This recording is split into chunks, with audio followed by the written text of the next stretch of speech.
ফারুক হাসান আপনি লিখেছেন, হজ করতে গিয়ে হাজিদের অহেতুক সেলফি তোলা কতটুকু সঙ্গত?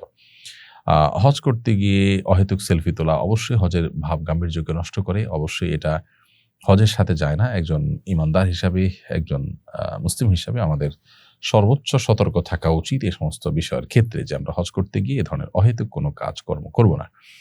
বিশেষ করে সেলফি তোলার মাধ্যমে আমাদের হজের কার্যাবলীকে সোশ্যাল মিডিয়াতে আপলোড করার মাধ্যমে আমরা অনেকেই এক ধরনের রিয়া বা লৌকিকতায় লিপ্ত হয়ে থাকি, যার ফলে আমাদের এই কষ্ট করে করা হজের সওয়াব থেকে আমরা বঞ্চিত হতে পারি। সেই জায়গা থেকে একজন ঈমানদার এই সমস্ত কার্যাবলী থেকে নিজেকে বাঁচিয়ে রাখবেন এবং সেলফি তুলবেন না। হজের অনেক সৌন্দর্যকে আমরা নষ্ট করে ফেলি তথাকথিত এই সমস্ত সেলফির কারণে। যেখানে আল্লাহর দিকে মনোনিবেশ করার কথা, আল্লাহর দিকে রুজু হওয়ার কথা, আল্লাহর কে স্মরণ করার কথা, সেখানে আমরা যদি এই ধরনের বিষয়ের মধ্যে লেগে যাই, তাহলে সেটা সন্দেহাতীতভাবে আমাদের আমলের ঘাটতি, আমাদের ঈমানের ত্রুটি, আমাদের হজে যাওয়ার জন্য যে প্রস্তুতি নেওয়া দরকার ছিল, আধ্যাত্মিক প্রস্তুতি, সেটা ত্রুটিকে প্রমাণ করে। সো এ ধরনের কার্যাবলী থেকে আমরা যথাসম্ভব বেঁচে থাকবো এবং এটাকে হাস্যকর অন্য 10টি তামাশা বস্তুর মতো করে হজকে আমরা বানিয়ে ফেলবো না। আফরোজা দীপা আপনি লিখেছেন, আমি একটা ছেলেকে পছন্দ করি, কিন্তু সে আমার থেকে 7 বছরের ছোট। ছেলেটিও পছন্দ করে। পরিবার ও বয়সের কথা চিন্তা করে কেউ কাউকে বলতে পারছি না, কিন্তু দুজনেই খুব কষ্ট পাচ্ছি। এখন আমাদের কি ছেলেটা এবার এইচএসসি পরীক্ষা দিয়ে এবং আমি মাস্টার্স শেষ করেছি। দেখুন, বিবাহর আগে এ ধরনের সম্পর্ক, রিলেশন, তথাকথিত পছন্দ করা করি, এই জিনিসটা থেকে আমাদের বেরিয়ে আসতে হবে। এটা হারাম। যেহেতু আপনার কেউ কাউকে বলতে পারছেন না, এজন্য দুজনের পথে থাকবেন এবং একজন আরেকজনের সাথে কোনো প্রকার যোগাযোগ করবেন না, অপেক্ষা করবেন। পারিবারিকভাবে যদি সেরকম সুযোগ থাকে করবেন, আর না হলে এটা শয়তানের ধোঁকা। আপনাদেরকে শয়তান হারামের দিকে নিয়ে যাওয়ার চেষ্টা করছে। এখান থেকে আল্লাহর জন্য ত্যাগটা করবেন। আল্লাহর জন্য ত্যাগ, আল্লাহর জন্য ভালোবাসা, এটা ঈমানের দাবি। এটুকু করতে না পারলে আপনি কোন মুখে আল্লাহর কাছে জান্নাত চাইবেন? নূর নাহার আপনি লিখেছেন, আমি নিয়ত করেছিলাম আমি ও আমার স্বামী হজ করব। এখন যদি হজ করতে না পারি তাতে কি গুনাহ হবে?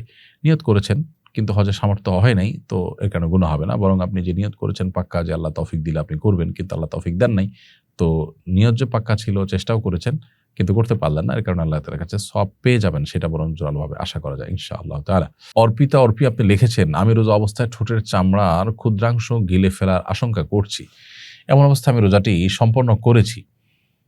এখন কি রোজাটি পুনরায় কাজা করতে হবে? এছাড়াও অনেক সময় রোজা রাখা অবস্থায় মুখের মাঝে নাক দিয়ে টক পানি চলে আসে, যা ফেলার জন্য বুঝে ওঠার আগেই ভিতরে চলে যায়। এমন রোজাসমূহ রাখা সত্ত্বেও কি পুনরায় তা কাজা করতে হবে? বনর্পিতা, না, এরকম রোজা আপনাকে কাজা করতে হবে না। আপনার ঠোঁটের চামড়া আপনার ইচ্ছার বাইরে খসে পড়ে যদি পেটে চলে যায়, ইনশাআল্লাহর কারণে আপনার রোজা ভঙ্গ হবে না। আর নাকের পানি যদি আপনার পেটে যায়, তাতেও আপনার রোজা ভঙ্গ হবে না। ইচ্ছাকৃতভাবে আমরা চেষ্টা করব এই জিনিসগুলো যেন ভেতরে না যায়, কিন্তু ইচ্ছার বাইরে যদি চলে যায়, ইনশাআল্লাহ এগুলোর কারণে রোজা ভঙ্গ হবে না। আলী হাসান লিখেছেন, এই প্রচন্ড গরমে বৃষ্টি হওয়ার জন্য কি কোনো দোয়া আছে? থাকলে দয়া করে জানাবেন। অবশ্যই দোয়া আছে। আমরা নবী সাল্লাল্লাহু আলাইহি ওয়াসাল্লামের বাতানো দোয়া কায়মুল বাক্যে আল্লাহ তাআলার কাছে নিবেদন করতে পারি। আল্লাহুম্মা সাইয়্যিবান নাফিআ।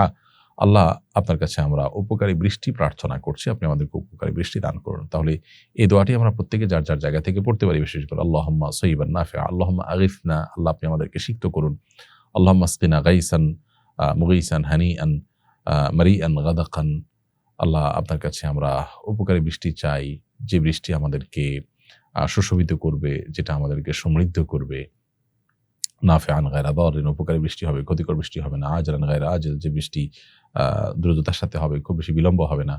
তো এভাবে আল্লাহ তাআলার কাছে আমরা কায়মুল বাক্যে বৃষ্টি প্রার্থনা করতে পারি। আল্লাহুম্মা সাইয়্যিবান নাফিআ, সবচেয়ে সংক্ষিপ্ত 3 শব্দের দোয়া। আল্লাহুম্মা সাইয়্যিবান নাফিআ, আল্লাহ উপকারী বৃষ্টি চাই। এভাবে আমরা দোয়া করতে পারি। বাবরির চুল কাটা বা সাইজ করার বিষয়টি একটু বলবেন প্লিজ। কানের সাইড দিয়ে কাটা যাবে নাকি কান কাটা যাবে না? কান বরাবর বা কাঁধ বরাবর, ঘাড় বরাবর, আপনি কান এবং ঘাড়ের মাঝামাঝি এবং ঘাড় বরাবর, কান বরাবর 3 ভাবে রাখতে পারেন। যেখানে রাখেন সমান করে কাটবেন, এটা জায়েজ আছে।